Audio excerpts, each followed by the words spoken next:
Roy, there hasn't been a lot of time for Ruben Amorim to put in all the changes that he'll want to see from this Manchester United side.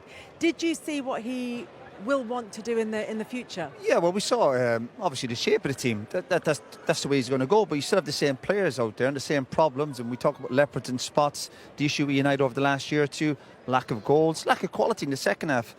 We're looking at Ipswich, who haven't won all season at home, and they looked a better team. And if any team was going to win, you felt Ipswich were going to win it. So I think it's his first game, a lot to take in. It's been a mad week or two for him, but I think ultimately he'll be disappointed. I think again with the lack of quality in the final third for Man United, and towards the end of the game, if anyone was going to win it, I thought it was going to be Ipswich, which is a big concern. Roy has described Manchester United at times this season as a team of moments. They're looking for consistency. Does this look like a squad who can get to those levels of consistency? I think, you're spot on with the moments comment, because I think that what I haven't seen in this Manchester United team for a long time is like relationships. Players that combine well with each other, players that create things, off the cuff, but also by design as well. And they've got a manager in now who's got a record for design. He's got this system that he believes heavily in, that he wants to bring to Manchester United. We saw it this evening. Did it work? No, because they didn't win. And ultimately, I think what Ruben Amorim wants to be doing is he wants to be winning whilst learning on the job with this group of players. Did he have his best available 11 out today? No. But I think we have to give huge credit to Kieran McKenna and Ipswich, because I thought that the way they played, it was exceptional at times. I thought they were brave, that they didn't let their heads drop. And I think ultimately they showed Manchester United, how it looks to be a team that's connected. We will look at Ipswich in more detail, because it was a really, really good performance from them, and we'll talk more about the influence that Kieran McKenna has shortly as well. But in terms of Ruben Amorim and the stamp that he wants to put on Manchester United, and the problems that he has to solve, is goal scoring the biggest one, Jamie? Yeah, of course, they've not got enough goals. They've got quality in the team, but there's a lot of problems you have to solve. And I'm already fed up talking about this system that he's going to employ. I am. It's because day one, Jamie. But Kelly, this is the players that are in this system right now are not going to be the players in the future. You're not going to see Johnny Evans as a left side centre back. You're not going to see Mazraoui. You're not going to see the two wing backs probably, who obviously they're both opposite foot and they're playing on the outside. Is that midfield going to be Casemiro and Eriksen? Of course it isn't. So you're going to try and analyse it. It's almost pointless, because the system is going to change, because the players are going to change and the personnel, and then they're going to look better. In a way, the best thing that can probably happen is not get fooled by these players right now, because after 2 minutes we're looking and thinking, wow, the Messiah's here, everything's going to change, look how good they look. But then they became their true self in the end, and they see that the quality isn't there. So this is going to take time. It's going to take new personnel. He's going to have to figure it out. He's going to be changing the team probably week in, week out, searching for who is going to be the right people in this system. And once he gets that, then he has a chance. But right now, you couldn't pick the team that's going to be there in 6 months, because you don't know who's going to fit into what he wants. Yeah, there are a lot of players in that side who, again, to go back to the point, have moments of quality in them. Are there enough players in the squad who have quality consistently? No, that's the big problem. Again, this team for last year or two, it's all about moments. We saw with the first goal after the minute, you think, well, listen, great start, a bit of quality, a bit of pace, nice finish from Marcus, getting into the areas you want him to be. And then United just sat back and you're going, you almost feel like, what are you waiting for? What are you waiting for? Ipswich are a team near the bottom, obviously on the back of a good result at Spurs, but a home record not great. Go after them as if United are almost fearful of going on to win the game. The manager obviously made lots of changes in the second half, and to be fair, you're thinking, listen, he's obviously trying to win the game and he's still trying to get to know these players. But I suppose at United, the position of the league, their results, they probably maybe lack that confidence and belief. But do I believe this group of players have the quality to start getting Man United back up towards top 4, top 5? I've been saying it for ages. Absolutely not. The evidence isn't there. And again, today we come down, you're thinking new manager, new bounce and all this, it's all very positive. But then when the game starts, and it's the same old stuff. Yeah, exactly right. Predictable and really lack of quality. And again, what we should say is this isn't on Ruben Amorim, who's taking charge of his first 2 game, or 3 days, who is Kelly. also, Jamie, on his way over to talk to us. But he's had 2 weeks he's been in the job 2 weeks, but you've got to remember, everyone's been away on international duty. This is going to take time. He's under no illusions, but the good thing is he's going to learn about the players week in, week out. He's obviously coming now. We're going to have a chat with him, and I'll be interested to see how he thought the game went. Sorry. Ruben, so much for coming over to talk to us. Good to meet you, Kelly. Hi, Ruben. Look, first game in charge of Manchester United. You've had a couple of weeks to work with some of the players that haven't been on international duty. So what did you learn about them over that 90 minutes? It's a tough league. What you learn in the first moment, a good environment. I think my players were thinking too much during the game. You can feel it. They were thinking not just in the ball, but where I supposed to be, and that is hard with 2 days because all the team together just 2 days. We need more. I think in the first half the physicality because they leave us 1 against 1 in front, so we have to use that moments to feel the opponent. But it's a tough match. I think we lost some balls without pressure. And when you start a game like this, you score 1 goal, and then you have to control the ball. You have to control the tempos of the game. We cannot do it at the moment, but they tried. They really tried. I know this is for some guys it's hard to understand this, but they are really trying, and they want this. When you talk about the players maybe thinking too much, is that because they're thinking about what you want from them, what you've asked them to do, and the differences from what they're used to doing? That's the reason. That's really that reason. But we have 2 ways. So we try to win games and don't risk nothing in this moment. And I guarantee next year at the same stage we will have the same problem. So you have to try to since the first moment we will have problems. The players will be like confused sometimes, but we have to address since this moment the new idea and try to be better in the next year at the same stage. Oh, sorry, me next. Yeah.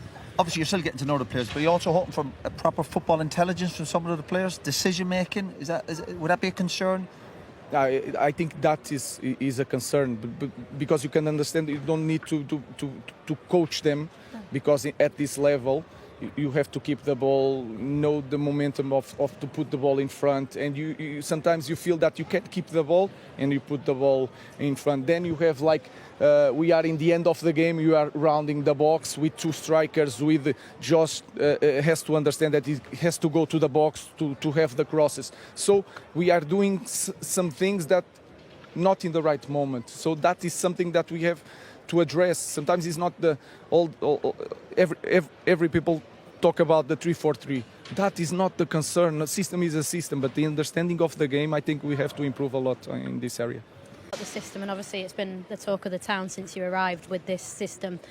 But what have you seen from the players in this last week of training which has impressed you the most, and what do you want to take forward from today's game? The most important thing, again, it's hard to understand, but they want this. Sometimes they don't know how to get it. That was my feeling. You can say that it's 3 trainings if they are not excited at the moment, so we have a big problem. Then you start discovering things. I didn't know. I think Garna can hold the ball between lines. You can understand that by seeing the games, because he's always open. So you try to find these things. Bruno Fernandes, I think he improved his game by playing near the ball, feeling the ball, so he can give us like sometimes the long pass. But you cannot put him there all the time, because he wants the long pass all the time. So we try to find things about the players, and we will need a lot of time to work out these things. Ed Sheeran's come to join us. Ed, we're just chatting to Ruben Amorim, who may not want to talk to an Ipswich fan. But from an Ipswich point of view, it was almost perfect. So I loved it. I love being back in the Premier League. Yeah. Oh, we're really glad to hear from you. You're going to come and say hello in a minute? We'll have a chat to you. Definitely. All right, well done, mate. Good to We'll see you again in a second. Thank you very much, Ed. Look, Ruben, I was just it's going to say, unpredictable when we're pitchside, but Jamie, yeah. So your team today ran 102 kilometres. It's the second lowest this season for your team, for Manchester United. But I know when I saw Sporting and that your stats and your high intensity running was through the roof. Absolutely one of the best in Europe. Is that something that has to change for you to compete? Yeah, if you see the first half, we were a little bit afraid. The number 5 was always alone, and we have to jump on him. Then the number 20, Hutchison, was always here in the dead space. Johnny Evans should be pressing that guy. But then when we don't have training, and it's hard to say all the directions to the players. We had 2 days, so they are confused a little bit, and they stay here. If you stay here, you don't run, you don't defend. You defend, but you don't run. So you feel that in data, but we have to understand the data, to see the data, understand what happened in the game. First, they have to understand the game. Then we have to be so much better physically, to cope with the high pressure, the volume of the high speed running, all these things. But we need time to work these things. Ruben, one of the things that you're going to learn as Manchester United manager is the number of media commitments that you have after a game. So we're going to let you go. So thank you very much for coming over to talk to us. I want to say this is the last time this week I spoke more than 4 years in Sporting, and then when you speak too much and you don't win, it's really hard for everybody. So it was 1 week, and only 1 week I spoke with Andrew. I just want to work with my players, nothing more. But I understand this is a different game here, so let's see. Thanks for coming out to talk to us. Thank you, Ruben. Thanks. And actually, bye. Thank you. 10 are down on this Premier League weekend. Stories wherever you look. Chelsea beginning with that 2-1 win at Leicester. In case you are just joining us, the big breaking news today is that Leicester and manager Steve Cooper and 2 of his staff have parted company. So Steve Cooper lasting just 12 league games as the Leicester City manager. Arsenal back to winning ways, 3-0 against Nottingham Forest. Villa dropping points at home, 2-2 to Palace. Brighton winning with 10 men at Bournemouth. Goalless between Everton and 10 men Brentford at Goodison. Wolves winning 4-1 at Fulham. And of course the standout headline of the weekend, Spurs 4-0 away at Manchester City. Pep Guardiola's heaviest ever home league defeat as a manager, and 5 consecutive defeats in all competitions now for the reigning champions. Earlier today, Liverpool were 2-1 down at the bottom club Southampton, but came back 2 Mo Salah goals to win it 3-2, including the winner from the penalty spot. We've just brought you 1-1 at Portman Road, and we will bring you the Monday night football, which is Newcastle West Ham, followed by final word on Monday. So Southampton remain at the bottom of the Premier League table after that defeat at home to Liverpool on 4 points. Cut adrift now, 5 away from safety. Then Palace, Ipswich still in the drop zone, but only on goal difference. And Leicester 1 point above it, who have parted company with Steve Cooper. Manchester United stay in 12th, up to 16 points, just 1 ahead of Bournemouth and 1 behind Brentford. But look at this, Liverpool fans, what a screenshot this is. 12 games in under Arne Slot, 8 points clear of the reigning Manchester City champions. And remember, you play Pep Guardiola's side next Sunday at Anfield, win one, that one, and the gap after 13 games will be 11 points between those 2 teams. Chelsea and Arsenal are the other clubs in those Champions League positions. Sam Amari, well done. Sam, your manager said before this game that, in his opinion, this was the biggest game in the world this weekend and the eyes of the world were on it. So those watching, what would they have made of that Ipswich performance today? I think we showed a mix of things, really. Disappointing not to get the win. On reflection, with the chances, I think their keepers made a couple of fantastic saves, right from close range, but we've done well. We had to show our resilience at the end, and yeah, it's a point in the right direction. Amari, Manchester United got off to the best possible start from their perspective, but how positive was the Ipswich reaction to going behind? Yeah, that's what we do. If we go goal behind, I think we play even better. We get extra boost, and I feel like we get extra confidence when we go 1-0 down, and we just have to keep in it and stick together and show resilience, as Skip said, and hopefully the outcome comes positive. You've scored a few special goals, particularly in that promotion push, and similar ones to that in the past. But how did you rate that one personally, and how crucial was the timing just before half-time? Yeah, I've been working on it in training. You've been waiting for that one. We've been waiting for it. But I just want to help the team, goals and assists and my performances and trying to win games. Today was unlucky, but yeah. Sam, how many have gone in training? Yeah, he's got that. He's got that quality. Loads go in. We've just been waiting for that first one, and now undoubtedly he's gonna score a lot of goals this season. And he's gonna make a difference for us. You mentioned you should have probably and could have won the game today. How much was that down to Liam Delap and his efforts today? And how good an old-fashioned centre forward is he? Yeah, old-fashioned battering ram with real quality, real power. He's having a great season. He scored a lot of goals. He's had some good chances today, but equally the keeper makes some fantastic saves. So we won't be too hard on him on this occasion.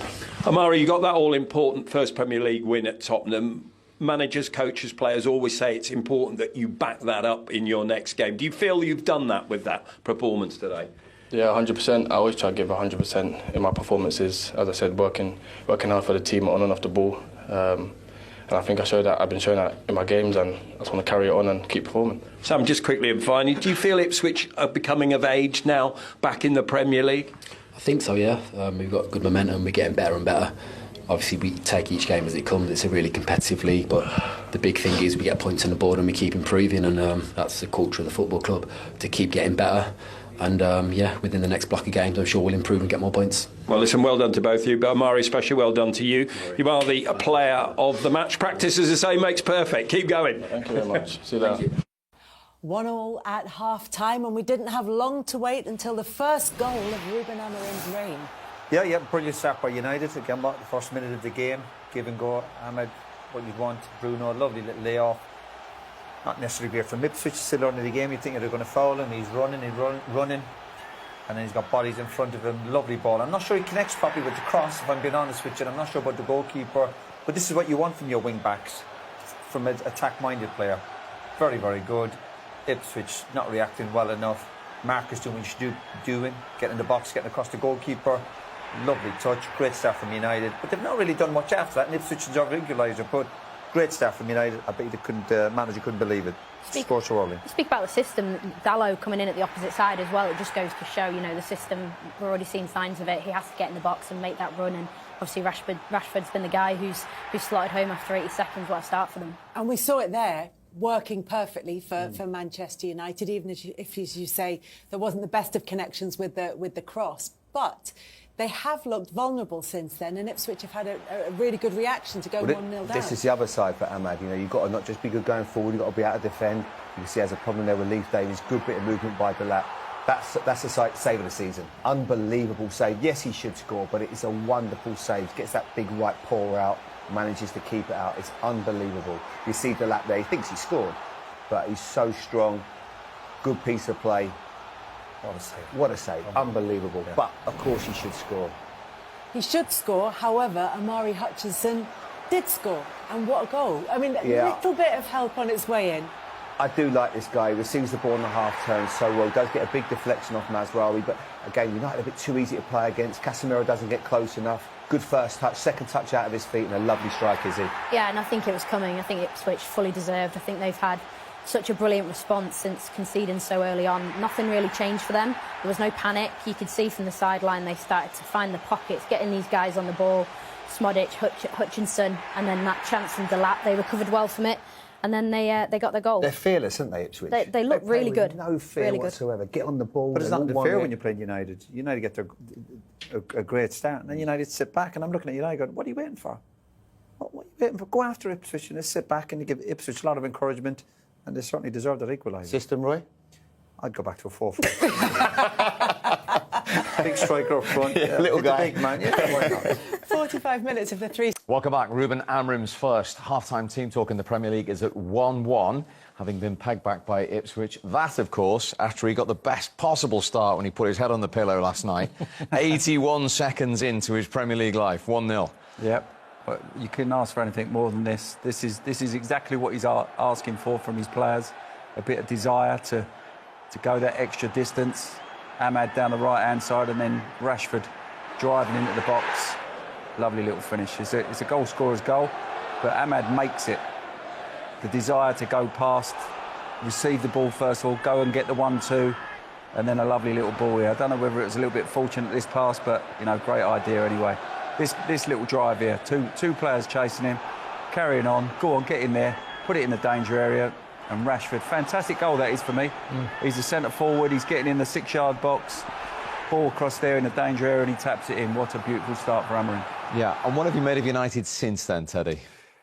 I think when you score a goal, it gives you a little bit of time to just relax. I mean, if they hadn't scored and we'd have come in and we'd have gone, well, they've not even made a chance. A little bit easy-osy. But because you're 1-0 in front, you want the other team to come onto you and then you can hopefully open them up. So they've been pretty average since then, but comfortable as well until the last couple of minutes. Yeah, and credit Ipswich for the way they've come back in. Yeah, I think they've made Manchester United look average. I think they've dominated possession, tried to create 1 or 2 opportunities. They've had the best opportunities. They've worked the goalkeeper a number of times as well. And the reaction after going 1-0 down after 81 seconds, I thought was superb because they could have crumbled. It's all been about the Amorim show. And the Ipswich Town players haven't seen it that way. They've got after Manchester United. They've created chances. They've scored a really good goal. And going into half-time, I think they've looked like the side that's going to go on and win this game. I know there's still 45 minutes, but they've been the better side. And this was the equaliser. This was the good goal you were talking about. Yeah, they work it really well. I mean, Amari Hodgson, I think, has been fantastic this first half. But I like this ball from Wes Burns as well because it's not really on, but he just zips it in there and he takes it across his body. And yes, it's a bit fortunate with the strike, but it's a fantastic, well-worked goal. I mean, he's picked up a little pocket of space, which he's done quite a few times this first half. And when he rolls it, he turns away from Casemiro. He's too sharp. And again, if you don't shoot, you don't score. And he is a little bit fortunate. You can see from this angle here, he just nicks off Mazraoui's head and takes it away from the goalkeeper. But he's not going to be complaining. They thoroughly deserved to get themselves back into that game. Yeah, he receives it really well, and his first touch is away from the goal, but also away from Casemiro, so he can't get the block. And it was, it was a lovely hit, and they deserve to get back in the game. They were the better side in the latter half of the first half, and Onana kept them in the game, but unfortunately, as Benty rightly said, a little bit of fortune there for Amari Hutchinson. Onana did keep them in the game. It was a brilliant save, but if you're Liam Delap, what's the striker's clinic here? What should he be doing, Teddy? First of all, great movement from the left-sided player here. Get him, and this pass here is exquisite. He's got to score from here. This is on a plate, 8 yards out. How do you want it, mate? I'm serving it to you, first class. You can do what you want with this. And he decides to hit it hard, which we've talked in the studio here. Might have dinked the keeper, might have slid it down here. He can choose whatever he wants, but he has to score that opportunity. Just keep it low. I think if he keeps it low anywhere, even it could go between the goalkeeper's legs, go underneath him, goes down the side. But it was great play from Leif Davis. I mean, he's been fantastic first half as well. But I think the form that Liam's in, he'll be thinking about that half-time, thinking, scored against Manchester United on a big occasion like this. And as the boys said, he could have done anything. Yes, it was a wonderful save, but more importantly, it was a massive miss, wasn't it? Another goalkeeper will get the credit, but he has to score the goal, the centre-forward. How do Manchester United try and affect the Ipswich goalkeeper a bit more in their second half? I think they've got to get more players forward. Retaining possession hasn't really been a problem, but they're not really getting anybody beyond Marcus Rashford. But they've been, like Benty said, they've been pinned back a little bit by Ipswich. They've brought the game to Manchester United and said, we're trying to get back into this game. So it's a very even affair again. They've got to go out there and push the buttons to go in front again, Man United. It looks like a classic example of a team that plays in their system and knows exactly what their system is, and another team that's trying to get used to their system, because the turnover and the transition, every single time Ipswich win it back, you got, obviously, Wes Burns down the side, Leif Davis, there's gaps everywhere. Of course, in the next couple of weeks, they'll iron that out and it'll be better. But I think you could quite clearly see there, the moment Ipswich win the ball, they know exactly where the spare player is. They don't even have to look. They just pull it into an area and the Ipswich Town player gets on the end of it. In self-proclaimed special one, or even the normal one. But Ruben Amorim says he's the right one at the right moment, and this afternoon he starts the real work. United's new head coach says his team will play with a clear identity and without fear in his bid to transform them from title no-hopers into outright winners. Watching it all alongside Steve McManaman, Teddy Sheringham and Darren Bent. All angles covered on a huge day, particularly for Manchester United and their new head coach. But before we get to that, we're going to watch Liverpool against Southampton. No. Not the league leaders, it's not a big... Don't start, it's a long day, Macca. If you were on that Liverpool hotel last night watching what happened at the Etihad, I mean, how much of another boost for this group it could be another wonderful weekend. We had it, 2 weeks ago when Manchester City lost to Brighton late on and Liverpool went and beat Aston Villa. And the incentive is there again. Yes, Arsenal won yesterday, who were at the top of the league as well, alongside Liverpool and City. But the fact that the perennial champions, the best team that's been around for a number of years now are dropping points and look really low in confidence. It's a massive day for Liverpool, albeit they're playing the team at the bottom of the league, but they have to go, be professional, get the job done, and then get up north again. But it's a wonderful opportunity for them. OK, much more to discuss on Liverpool and Arne Slot as we get closer to kick-off in our early kick-off. Then, of course, the world's eyes will be on the new Manchester United head coach, Ruben Amorim, who takes charge, finally, for the first time at Portman Road. Are you excited? Are you interested? Has this got to work for your former club, Ted? I think it has to. I think it's a time where Manchester United need to get back up the league and be putting pressure on the teams at the top of the division. It's been a terrible spell for everyone concerned, and it needs to work the way I see it. The new owners are coming in. They're speaking highly of this man. Hopefully it's the right man. I know the same thoughts were of Ten Hag as well. A couple of years ago, you thought doing well in Holland and coming across to England, he'd be able to do the same. This guy's done very well in Portugal. I'm a little bit more optimistic that he is the right man. I like the way the tempos that his teams play at, the tenacity, the passion. You could tell he gets right into every player to make them understand what it's all about to be a Sporting Lisbon player, and hopefully now the same for Manchester United to get that into their heads the way that Fergie used to with us, that the privilege it is to play for that badge and how much all the supporters all around the world would change places with you in an instant to get out there and show what they can do on that pitch and play for that great club. It's certainly given this fixture an extra spice. If you're in the Ipswich dressing room today, does that inspire you, or wary of perhaps this bounce? No, I think after the result against Tottenham, where people didn't give them much of a chance to get 3 points in that going into this game, you'd be full of confidence. Yeah, I get it. It's the Amorim show and it's Manchester United. Everyone are expecting them to kind of hit the ground running and win. But I mean, if you're a player in the Ipswich Town dressing room, the incentive's there for everyone to see. Go out there and beat them.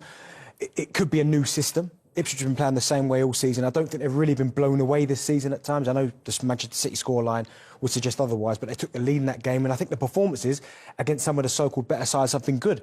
So I think if you're an Ipswich Town player, you've just got to go out there and enjoy it, because it's an opportunity. It's almost like a free hit. It's not when you're in the bottom three, but playing against a side where everyone expects you to get beat, and one of the biggest sides in world football with a new manager, there's no better time. And Kieran McKenna knowing his time at Old Trafford as well, I think it's a fantastic opportunity for Ipswich to get something from this game. I really do. OK, that is the new man in the hot seat. All the action at Portman Road later. Let's head there now, because there for us all day is one of our regulars, Owen Hargreaves. Owen, you've seen him all week, Ruben Amorim. You just heard him there speaking to Gary Neville. Are you impressed? Are you excited?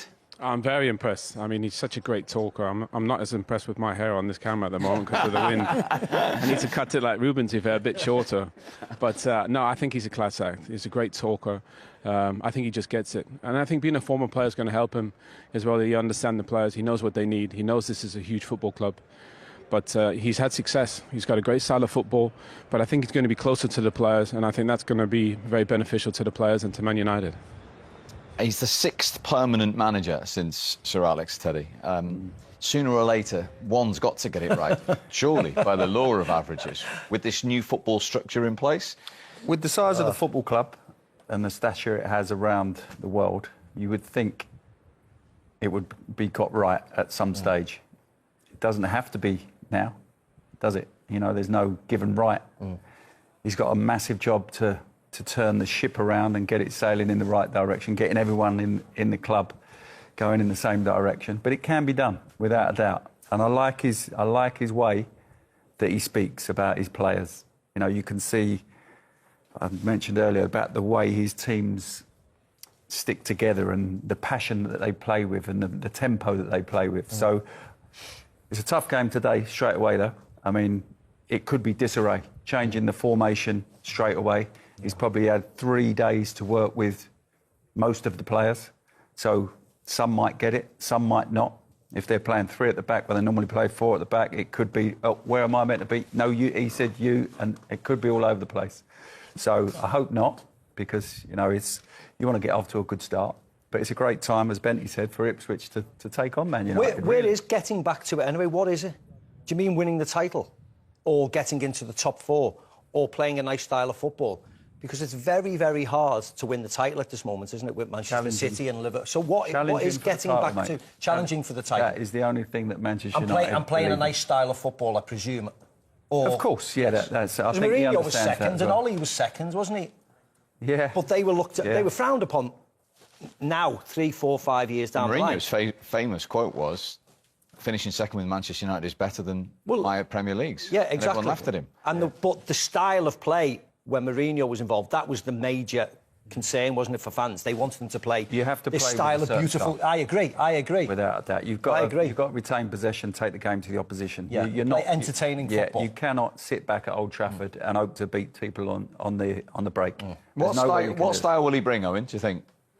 I think the boy's just nailed it. I mean, he's going to play attacking football. He's always done that at Sporting, and I think that's the biggest issue. You think back to the teams Teddy played on, the teams that I played on. You had 3, 4 strikers, and everybody's got you 15, 20 goals, 25 goals. I think this season, United, I think they've only scored 12. So that's been a huge issue in terms of goal scoring. I think Teddy touched on it there. Kind of the negative approach at times in games was also quite frustrating. So I think they got to go for it. They got to believe in these players and have a go, play attacking football, squeeze the pitch. But I think in possession, out of possession, it's going to be super aggressive, and I hope that it comes off, because they've got so many good players and they can play a lot better than they're playing at the moment. And I just think they need a little bit more confidence and support. They're going to get that, I think, from Ruben. I think when we played, it was different. You just got told and you had to go do it, and if you didn't play. Whereas I think these players are a little bit more sensitive. And I think Ruben, he looks like he's got like a little twinkle in his eye. He looks like he gets it and what these players need. And I'm curious to see how it goes today. I'm with Teddy. I think this could be tough today here at Portman Road. The atmosphere is going to be brilliant.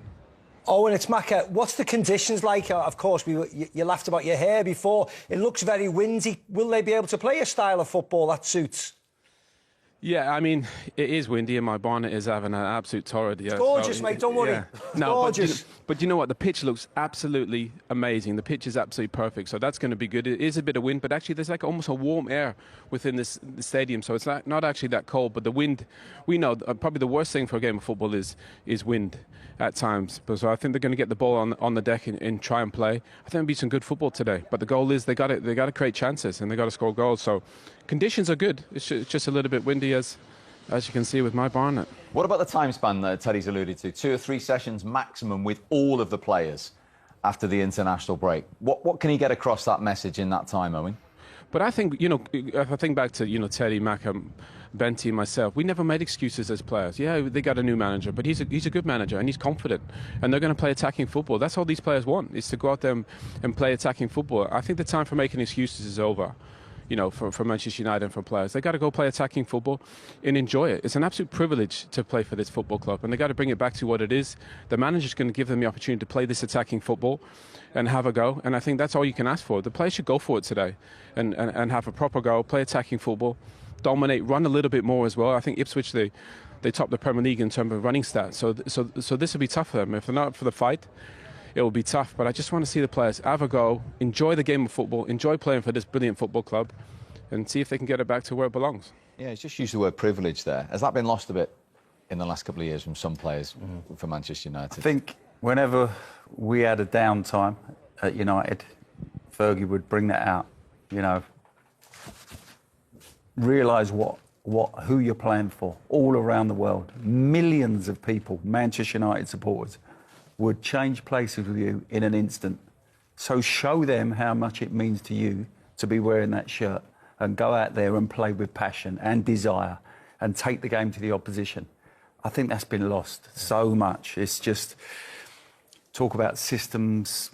The wide boys have been allowed to go down the wide, cut in, have a shot, might curl in the top corner once every 10 games, but more often than not, it flits wide, it's the defender comes back out. There's no service to the centre forward. He's been feeding off scraps. Hoyland, he must be pulling his hair out being a centre forward there, because he's had no service. Good centre forwards come alive when they're getting great service. He's had nothing. People are allowed to play how they've wanted for especially last couple of years and before that. So they need to get back and understand how to impress people on the football pitch. Do you know what, some of the players What you look have to shell-shocked do. though when they play for Manchester United. It almost looks like they've not realised what has come before them in terms of what it takes to wear that Manchester United shirt. They're kind of rabbit in headlights a little bit with some of their performances. And you'd expect more for some of the players that have been there a long time. People like Marcus Rashford, who we know can be top draw. He's been missing for the last 2 seasons. Now, I've envisaged at some point he could be Manchester United captain, but his performances have took him so far away from that. They've brought Xerxes in, and even him, where does he play? What's his best position? Is he a number 10? Is he a wide player? And when you look at what Ten Hag spent over 600 million, there's only maybe a couple of signings, and that's me kind of pushing it, thinking, well, he was a good signing. Like Casemiro for the first season, I thought maybe it was a game changer. He got them back in the Champions League. Onana maybe to a point. Other than that, I can't see where that 600 million has improved the squad whatsoever. I think that's where they've lost the way, Benty. Yeah, agreed. Managers have come in, bought 3 or 4. New managers come in, he's bought 4 or 5. The next managers come in, and they've lost all style of play, all pattern of play, where they want to play, and now they haven't got a core group like when Teddy played or when Owen plays. They've just got this group of 25 players who are talented on the day, but collectively they all just look a little bit lost. So maybe this new manager will come in and go, right, we're playing this style of football, this is what we want to do. And hopefully for Manchester United fans, he gets them to a point where he's going to have to bring his own players in eventually. That's why it might take a bit longer, because it will, the players. But 2 years on the end of this, you know, he hasn't got a long contract, has he? So I don't know what that speaks of. Whether it's just the sick and tired of paying managers off and staff off when they leave. But you know, 2.5 years in the job. I'll tell you what they haven't bought though. They haven't bought leaders. Leaders, yeah. For me, 2 years ago, Harry Kane, Declan Rice were both up for sale. In Fergie's time, all the top players that came along, would have had them, like a Pallister, got him, or Rio Ferdinand, Rooney, Yorkie. You know, the top players become available. He went out and got them, or he was in the market to get them. They weren't even in the market to get Declan Rice, the top English player, a leader, someone that goes out on the pitch and says, "Look, I'm meant to be playing here. Are you coming along with me? Are you going to join me? You're going to come along and fight with me for the badge?" There's too many players out there thinking, "Oh, if I do all right today, you know, I'll keep my place." That doesn't keep the whole football club going. You need leaders to lead by example, and then other players follow along with you. And is that, Owen, what you're intrigued to see today? A new system with the new manager, but basically with somebody else's players to see what he can get out of them? You know, but Steve, I think Teddy and Benty and Maka know as well. Football's not about formations. It's overrated. People talk too much about formation. Football at our level is about competition, and you got to compete. Everybody can play out here, but can you compete? You know, do you have it in your head and do you have it in your heart? Sir Alex picked us because he knew we were going to be there for him when the chips were down. And I think that's how football is at the highest level. Well, you're playing a 3 or a 4, you got wing backs. In the end, the players on the pitch, they don't care. But you got to outperform the person playing against you. Teddy's got to score goals. Macca's got to create chances. You know, and I think for us, when I went on a football pitch, it was about competition. I got to beat the guy in front of me. Brian Robson did that. Roy Keane did that. Paul Scholes. All the players that play for Manchester United did that. And I'm with Teddy. They got to get back to that. Winning individual battles, being competitive, and when you get the ball, go and create chances, run forward, make forward runs, make forward passes. Formations, I think, is a thing that's a little bit overrated. In the end, it's about, can you compete, and can you bring it on the biggest stage, which is the most important thing.